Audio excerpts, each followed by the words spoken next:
2학년 여러분, 오늘은 하천의 종류에 대해서 공부를 할 겁니다. 하천의 종류는 크게 두 가지로 나뉘어져요. 가미공류 하천과 자유공류 하천으로 나뉘어지는데, 이거 이외에도 공류하지 않고 직선으로 흐르는 직류 하천들도 있고, 그리고 그 이외에 다른 하천들도 있지만, 우리가 한국지리에서는 우리나라에 주로 분포하고 있는 하천에 대해서 공부를 하고, 우리나라에 주로 분포하고 있는 하천이 이 두 가지, 가미공류하천, 자유공류하천 두 가지라서 이 두 가지에 대해서 자세히 공부를 하게 됩니다. 그러면 내용을 살펴봅시다. 가미공류하천은 우리가 주변에 있는 철암천, 황지천 이런 것들을 생각하시면 돼요. 그 철암천과 황지천의 특징이 산이 있으면 이 하천이 흘러가는 철암천과 황지천이 흘러가는 주변 지역이 다 높은 산으로 되어 있죠. 이렇게 산지를 꾸불꾸불 끼고 흘러가는 하천을 우리가 가밉공류하천이라고 얘기를 해요. 그래서 가밉공류하천은 상류 지역에 만들어지는 거고, 상류 지역에 있기 때문에 해발고도가 높아요. 해발고도가 높으니까 아래쪽을 깎아내는 힘, 요 아래쪽을 깎아내는 힘, 이거를 하방침식이라 그러거든요. 아래쪽을 깎아내는 하방침식이 활발해서 이 산 골짜기들이 점점 파여서 나중에 알파벳 V자 같은 형태로 이렇게 바뀌게 되게 됩니다. 그래서 하방 침식이 활발한 결과 V자 형태의 골짜기, 이거를 다른 말로 하식곡이라고도 얘기를 해요. 하식곡 또는 그냥 골짜기라고 얘기를 해도 됩니다. 하천의 침식으로 만들어진 골짜기, 그게 V자 곡이 되고, V자 곡이 그 하천 상류 지역에 가미공류하천 주변에 잘 나타난다고 알고 있으면 됩니다.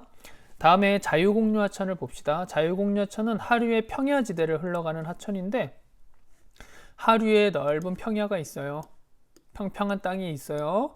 그러면 이 평평한 땅에 하천이 꾸불꾸불 자유롭게 이렇게 휘어져서 흘러가면 얘를 자유공류하천이라고 얘기를 하는 거예요. 말 그대로 자유롭게 공류, 구불구불 구부러져서 흘러간다는 거죠. 하류 지역에 있기 때문에 자유공류하천은 깎아내는 힘보다는 쌓이는 작용이 더 활발하게 일어나요. 그래서 퇴적이 활발하다. 상류 지역에 아까 전에 가미공류하천은 깎아낸다고 그랬어요. 그래서 여기에 지금 깎아낸 곳, 산이 깎여 나갔겠죠. 흙이 깎여 나갔어. 그럼 이 깎인 것들이 어디 가서 쌓이냐면 하류 지역에 가서 여기 가서 쌓이는 거예요. 이렇게 주변 지역에, 자유공류하천 주변 지역에. 그래서 퇴적이 활발하게 일어난다고 얘기를 하고, 자유공류하천이 퇴적만 일어나냐? 그럼 그건 아니에요. 침식도 일어나. 침식이 일어나지만 여기서 일어나는 침식은 아래쪽을 깎는 하방 침식이 아니라 옆을 깎는 측방 침식이 활발하게 일어나게 됩니다. 요거를 이제 잘 기억해둬야 되는데 쌤이 그림으로 설명해 볼게요. 처음에 하천이 이렇게 조금만 꾸불꾸불했어요. 마우스 장인이 됐죠, 이제 쌤이. 여기에서 물이 흘러갈 때, 물은 이 하천이 흘러가는 길 유로 또는 하도라고 그러거든요. 하도를 따라서 부드럽게 꺾여서 흘러가는 게 아니라 중력 방향을 따라 직선으로 흘러가면서 부딪히면서 방향을 바꿔 나가는 거예요. 이렇게 부딪힐 때마다 방향을 바꿔 나가게 되는데, 여기에서 물이 부딪히는 쪽은 계속 물에 의해서 깎여 나가겠죠. 이런 데를 공격사면이라고 얘기를 해요. 그리고 반대쪽 물이 부딪히지 않는 쪽은 뭐라 부르냐면 보호사면이라고 얘기를 해요. 근데 이 상태에서 오랜 세월이 지나게 되면 어떻게 되겠어요? 공격사면 쪽은 자꾸 깎여 나가. 이렇게 깎여 나가. 반대로 보호사면 쪽은 자꾸 쌓여요. 퇴적이 돼. 그러면 처음보다 유로가 많이 바뀌게 되는 거죠. 유로가 이렇게 바뀌었어. 근데 얘가 여기만 그런 게 아니겠죠. 그 아래 지역도, 여기도 계속 깎여. 공격사면이니까. 그리고 이쪽은 또 쌓여. 보호사면이니까. 이렇게 되는 거예요. 그래서 여기도 시간이 지나게 되면 유로가 이렇게 바뀌게 되는 거야. 그래서 최종적으로 시간이 지나게 되면 어떻게 완성이 되냐면, 그림이 처음과는 다르게 훨씬 더 구불구불한 하천으로 바뀌게 되는 거예요. 이렇게 처음보다 훨씬 이 구불구불한 정도가 커지게 됐죠. 이렇게 공류하는 정도, 구부러진 정도가 훨씬 더 심해지게 되는데, 이렇게 쉽게 옆을 깎아내서 유로가 변하는 하천을 우리가 자유공류하천이라고 얘기를 하는 거예요. 이때 옆을 깎는 게 옆구리 측자, 측방침식이라고 얘기를 하는 거고, 그리고 여기에 생소한 말이 있죠. 충적지형이라는 말이 있어. 이 충적지형은 무슨 뜻이냐면 하천에 의해서 퇴적되었다는 뜻이에요. 하천에 의한 퇴적지형을 다 합쳐서 충적지형이라고 얘기를 합니다. 아까 선생님이 상류에 깎여 나간 것들이 하류에 와서 자유공유하천 주변에 이렇게 쌓인다 그랬죠. 이 쌓인 것들이 다 충적지형이라고 생각하시면 되겠습니다. 이 충적지형의 세부적인 내용은 이제 다음 시간에 배우도록 하겠습니다. 이 자유공유하천이 형성되는 원인은 하천의 유로 변경이에요. 근데 유로 변경을 일으키는 원인이 뭐라 그랬죠? 바로 요거예요. 측방 침식에 의해서 유로 변경이 일어나는 거예요. 훨씬 꾸불꾸불해졌죠, 처음보다. 이렇게 꾸불꾸불해진 상태에서 우리나라 신생대 제3기 때 경동성 요곡운동으로 땅이 솟아올랐죠. 땅이 솟아오르게 돼 신생대 3기의 경동성 요곡운동으로 융기가 일어나게 됩니다. 신생대 3기의 경동성 요곡운동으로 지각이 상승하게 되면 어떤 형태의 하천이 만들어지느냐? 바로 감익공유하천이 만들어지는 거예요. 이제 그림으로 쌤이 설명을 해볼게요. 처음에는 평야지대를 끼고 꾸불꾸불 흘러가는 하천이었어요. 그런데 지반이 융기하면서 해발 고도가 높아지게 됐어. 신생대 3기의 경동성 요곡운동으로 땅이 솟아오르니까 이 꾸불꾸불한 하천은 그대로 꾸불꾸불 흘러. 근데 옛날에는 주변 지역이 다 평야였어. 근데 이제는 주변 지역이 뭘로 바뀌는 거냐면 산지로 바뀌게 되는 거예요. 주변 지역이 여기가 다 산지로 바뀌는 거예요. 이렇게 지금 선생님이 뾰족뾰족 그리는 게 산이에요. 그래서 원래는 자유공유하천이었는데 우리나라가 신생대 제3기 때 경동성 요곡운동으로 땅이 솟아오르니까 자유공유하천이 감익공유하천으로 바뀌게 된 거예요. 이게 뭐의 영향? 융기의 영향. 근데 융기가 언제 있었다? 신생대 제3기의 경동성 요곡운동, 이 융기운동이라 그랬죠. 그래서 신생대 제3기 때 자유공유하천이 감익공유하천으로 바뀌면서 해발 고도가 높아진 상류 지역에는 감익공유하천이 형성되게 된 거예요. 그래서 여기에 보면 형성을 선생님이 자유공유하천의 융기라고 적어두게 된 거죠. 이 둘의 차이점을 잘 알고 있어야 돼요. 그리고 특징을 보면 선생님이 똑같이 적어놨어요. 똑같이 적은 이유는 두 개가 상대적인 특징을 가진다는 얘기죠. 반대되는 특징을. 상류 지역은 우리가 쉽게 철암천, 황지천 생각하면 되고요. 자유공유하천은 하류 지역에 있는 큰 강들, 한강이나 낙동강 이런 거 생각하시면 돼요. 하천의 폭 같은 경우에는 상류 지역에 있는 감익공유하천은 하천의 폭이 좁아요. 하천의 크기가 작으니까. 그리고 하천이 흘러가는 땅의 경사는 굉장히 급경사예요. 산지니까 경사 급하겠죠. 그리고 퇴적되어 있는 퇴적물의 크기는 커요. 크기가 크다. 왜냐하면 무게가 무거운 돌들은 아래 하류 지역까지 멀리까지 운반이 될 수가 없죠. 그래서 크기가 큰 것들은 상류에 그대로 쌓여 있고 크기가 조그마한 것들은 하천의 물의 이동에 따라서 멀리까지 운반이 되니까 하류 지역에 있는 물질, 크기가 작은 것들이 쌓이게 되는 거예요. 그래서 하류 지역의 특징을 정리해보면 하류 지역은 하천의 폭이 크다. 그리고 그 경사가 하류 지역 평야니까 완경사고 퇴적물의 크기가 작다라고 볼 수가 있고, 그리고 또 상류 지역에 있는 하천과 하류 지역에 있는 하천 중에 특징이 또 있는데 원마도라는 게 있어요. 원마도라는 건 돌이 둥근 정도예요. 상류 지역에 있는 돌들은 깎인 다음에 그 퇴적되는 침식된 다음에 쌓이는 기간까지 시간이 굉장히 짧아요. 왜냐면 깎인 지 얼마 안 된 것들이 쌓여 있으니까. 그래서 돌이 상대적으로 좀 울퉁불퉁합니다. 그래서 원마도가 작아요. 작다라고 얘기를 해. 돌이 울퉁불퉁한 걸 원마도가 작다고 얘기를 하고, 하류 지역까지 운반된 돌들은 하류 지역까지 돌들이 자기들끼리 운반되면서 자기들끼리 부딪히겠죠. 그래서 자기들끼리 부딪히면서 모서리가 깎여 나가서 둥근 돌이 만들어지게 돼요. 이런 경우에는 원마도가 크다라고 표현을 합니다. 그래서 상류 지역에 있는 감익공유하천과 하류 지역에 만들어지는 자유공유하천의 특징들이 이렇게 서로 다르다는 걸 기억하고 계시면 되겠습니다. 그리고 하나 더 추가하면 유량. 상류에 있는 하천은 유량이 작겠죠. 상류는 물이 적고 하류 지역으로 갈수록 유량이 많아진다. 여기까지 알아두시면 되겠습니다. 그래서 하천 종류에 따른 특징 여기까지 하고 이제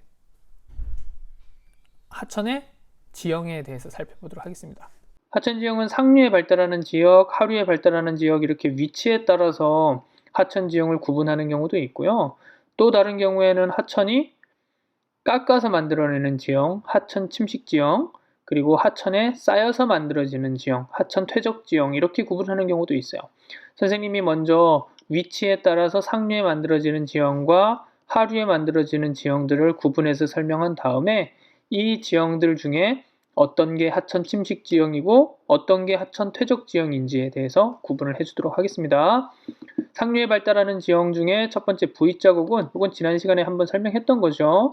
산이 있을 때 상류 지역에 산을 끼고 흘러가는 하천들은 해발 고도가 높기 때문에 아래쪽을 깎아내는 힘, 하방 침식력이 강해서 산을 깎아내서 이렇게 V자 형태의 골짜기를 만든다고 얘기를 했어요. 그래서 상류 지역에는 V자 형태의 골짜기가 만들어지게 되고 이 V자 형태의 골짜기를 우리가 하식고, 하천의 침식으로 만들어진 골짜기 또는 그냥 골짜기, 계곡 이렇게 불러도 상관이 없어요. 다 똑같은 거예요. 침식 분지라는 건 요거 굉장히 중요한 지형입니다.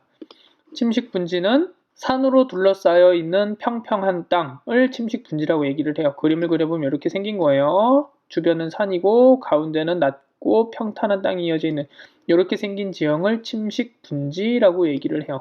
침식 분지의 개념은 산으로 둘러싸인 낮고 평탄한 지형을 우리가 침식 분지라고 얘기를 하고 이 침식 분지 지형이 만들어지는 원인이 하천의 침식에 의해서 깎여가지고 넓게 그 웅덩이처럼 가운데 부분이 파여서 만들어지는 거예요. 이제 교과서를 보면서 설명을 해보면 교과서에 보면 침식 분지 형성 과정이 나와 있습니다. 요 내용 굉장히 중요합니다. 요거 가지고 선생님이 찬찬히 설명을 할게요. 같이 봅시다. 침식 분지가 만들어지는 과정을 보면 이 침식 분지는 형성 원인이 단단한 암석을 경암이라고 그러고 약한 암석을 연암이라고 그러는데 단단한 암석인 경암과 연암의 차별 침식으로 만들어진다고 얘기를 해요. 자, 만들어진 형성 원인은 경암과 연암의 경연차에 따른 경암과 연암의 차이, 이거를 경연차라고 그래요. 단단한 정도의 차이에 의한 하천의 차별 침식으로 형성이 되는 게 침식 분지다. 단단한 암석과 연한 암석과의 차이, 그거를 경연차라고 그러고 경암과 연암 차이에 의한 하천의 차별 침식으로 만들어지는데 형성 과정을 선생님이 그림으로 먼저 한번 그려줄게요. 여기 중생대 때 평탄한 땅이 있었어요. 그러다가 중생대 중기랑 중생대 말기 때 우리나라에 대규모의 화강암이 땅속에 만들어지게 됩니다. 화강암은 보통 이렇게 십자가로 표시를 해요. 여기 화강암이 만들어졌어요. 땅속에서 용암이 굳어가지고. 근데 이 상태에서 오랜 세월 동안 지표가 깎여 나가요. 비바람의 영향으로 얘네가 깎였어. 깎이다 보니까 여기 주변에 있던 땅과 그리고 화강암이 다 지표 위에 드러나는 경우가 발생하게 되는 거예요. 여기 보세요. 요 상태가 됐는데 이제 여기 아까 화강암이 관입했다고 할 때 화강암이 여기에 들어올 때 뜨거운 마그마가 들어온 거니까 이 마그마 주변 지역 같은 경우에는 마그마에 의한 열과 압력으로 어떤 암석이 만들어지냐면 변성암이 만들어지게 돼요. 그래서 이 주변에 변성암이 만들어져. 그리고 안쪽에는 선생님이 아까 화강암이라고 얘기를 했죠. 근데 이 중에 변성암이 훨씬 더 단단한 암석이에요. 변성암은 경암이야. 그리고 화강암은 연암이에요. 약한 암석이야. 근데 여기 둘 다 변성암도 땅에 드러났고 그리고 화강암도 땅에 드러났어. 그러면 이 상태에서 어디가 침식을 더 많이 받겠어요? 당연히 침식을 더 많이 받는 곳은 여기가 되는 거야. 화강암 있는 데는 이제 많이 깎여. 많이 깎이고 여기는 조금만 깎였어. 그리고 또 시간이 지나면 변성암은 조금 깎이고 화강암은 많이 깎여. 그래서 여기는 남아있어. 또 여기는 조금 깎였는데 화강암은 많이 깎여. 그래서 오랜 세월이 반복되다 보면 주변 지역의 산지는 변성암으로 된 산지가 나타나게 되고 그리고 분지 안쪽 평탄한 곳은 화강암으로 된 화강암이 기반암을 이루고 있는 지형이 만들어지게 돼요. 여기 보세요. 지금 선생님이 녹색으로 표시하는 부분은 변성암이 있는 곳이야. 여기 변성암 산지가 되는 거죠. 그리고 여기도 변성암이 돼. 주변 산지는 다 변성암이야. 그런데 이 변성암과 변성암 안쪽에 해발고도가 낮고 평탄한 땅, 여기는 뭐냐면 화강암으로 되어 있는 거예요. 그래서 단단한 암석인 변성암과 약한 암석인 화강암의 차별 침식으로 침식 분지가 만들어지게 되는데, 아까 위에서부터 아래로 깎아내렸죠. 지표면을 깎고 점점 아래로 내려온 게 뭐냐면 하천이에요. 하천. 여기 하천이 이렇게 흘러가면서 여기를 깎아낸 거야. 그래서 하천에 의한 차별 침식으로 만들어졌다라고 얘기를 하는 거예요. 그게 침식 분지야. 근데 하천이 아래쪽을 깎았어. 무슨 침식? 하방 침식이죠. 하방 침식이 일어나려면 해발 고도가 높아야 돼. 위치 에너지가 커야 되니까. 그래서 상류에 만들어지는 게 침식 분지가 되는 거예요. 교과서 내용을 보게 되면 선생님이 말로 한 걸 이제 그림으로 표현해 놓은 건데 똑같아요. 시원생대 만들어진 편마함, 변성암이죠. 변성암이 있고 거기에 마그마가 들어왔어. 마그마가 들어온 다음에 마그마가 들어오면서 여기 금가스니까 여기 깎여 나가. 깎여 나가다 보면 화강암이랑 변성암이 같이 드러나게 되는데, 화강암은 약해서 많이 깎이고 변성암은 산지로 남아. 그래서 이렇게 산으로 둘러싸여 있는 낮은 땅이 만들어지게 되면 이게 침식 분지가 되는 거라고 볼 수가 있어요. 그리고 이 침식 분지의 가장 대표적인 데가 춘천입니다. 강원도 춘천. 춘천 지역을 가본 사람은 알겠지만 춘천 지역에 들어가려면 항상 어느 방향으로 들어가든지 산을 넘어가야 돼. 그래서 산을 올라가서 딱 아래를 내려다보면 땅이 움푹 파여 있다는 걸 우리가 확인할 수가 있어요. 그래서 여기에 보면, 자료에 보면 요 안쪽에 기반암을 이루고 있는 게 화강암이라는 걸 확인할 수 있을 거예요. 화강암이 요 안쪽에 주로 딱 자리를 잡고 있어. 그리고 이 화강암 바깥쪽으로는 변성암이 자리를 잡고 있어요. 여기 변성암이죠, 대부분이 다. 그래서 이 산으로 둘러싸여 있는 안쪽에 화강암이 많이 깎여서 만들어진 평탄한 곳, 침식 분지 지형이 만들어졌다 볼 수가 있고, 이거를 지형도로 보면 더 확실하죠. 해발고도가 나타나 있는데 짙은 갈색이 해발고도 높은 곳이야. 이 주변은 해발고도가 다 높아요. 근데 가운데 부분은 해발고도가 낮죠. 그러니까 가운데는 움푹 꺼져 있고 주변은 높게 남아 있어서 침식 분지가 만들어졌다고 생각하면 되겠고, 그리고 선생님이 요거를 한번 지도로 보여줄게요. 여기가 지금 춘천인데요. 여러분들 여기 카카오 맵을 보게 되면 주변 지역은 다 산지야.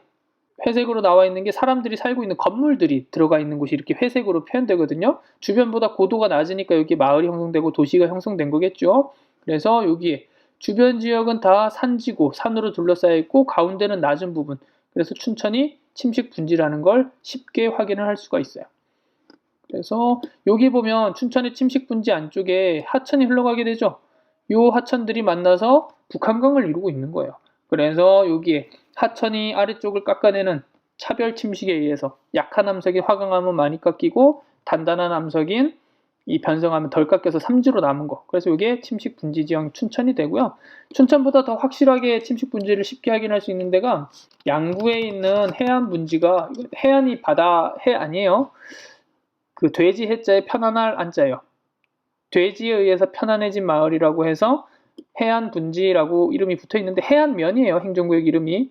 이 지역이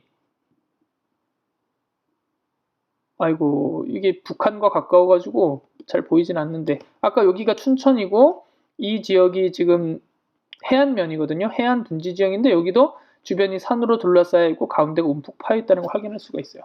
아까 카카오맵으로는 여기가 군사분계선 있는 데라서 여기 양구 지역이 군사분계선 있는 곳이죠. 노란색이 지금 북한과 우리나라의 군사분계선이 되는데, 군사분계선이 있는 곳은 위성 정보를 제공하지 않아요. 너무 가까이 있어가지고 군사정보, 군사시설이 있는 곳이 유출될 수 있기 때문에. 그런데 구글어스로는 다 보이죠. 해상도 자체는 우리나라 지도가 더 좋아요. 근데 볼 수가 없으니까 쌤이 구글 지도를 지금 가지고 왔어요. 구글 지도를 보게 되면 여기가 해안면이에요. 해안면은 아까 춘천보다 더 잘 보여. 여기 주변이 딱 산지로 둘러싸여 있고 이 가운데가 대부분이 다 농경지예요. 그래서 이렇게 가운데만 움푹 들어가 있는 침식 분지를 우리가 확인을 할 수가 있습니다. 요거를 기울여서 보면 더 아마 잘 보일 겁니다. 자, 기울여서 보니까 아까보다도 더 입체적으로 확인을 할 수가 있죠. 여기가 안쪽이 침식 분지 지역이고 안쪽에서 이제 주변의 산지를 둘러봤을 때, 안쪽에서 주변 산지를 둘러보게 되면 여기가 산으로 둘러싸여 있다는 걸 확인할 수 있어요. 이게 지금 침식 분지 안쪽이고 여기가 산이에요. 그리고 옆으로 돌아가면서 볼게요. 한번 쭉 돌아가면서 보니까 전부 다 지금 산으로 둘러싸여 있다는 걸 우리가 확인할 수가 있죠. 여기가 양구의 해안 분지가 된다. 알아두시면 되겠고요. 그리고 아까 봤던 거 춘천도 한번 볼까요? 춘천은 이쪽에 해당이 되는 거죠. 여기가 춘천 지역. 춘천도 마찬가지예요. 가까이서 보면 주변이 산으로 둘러싸여 있고 이 가운데 부분만 움푹 꺼져 있는 곳이에요. 이렇게 만들어지는 이유가 선생님이 하천에 의한 암석의 경연차에 따른 하천의 차별 침식으로 만들어진다고 얘기를 한 거죠. 경암과 연암, 암석의 경연차에 의한 하천의 차별 침식으로 침식 분지 지형이 만들어진다. 이 침식 분지 지형은 기후적으로 안개가 굉장히 잘 발생하거든요.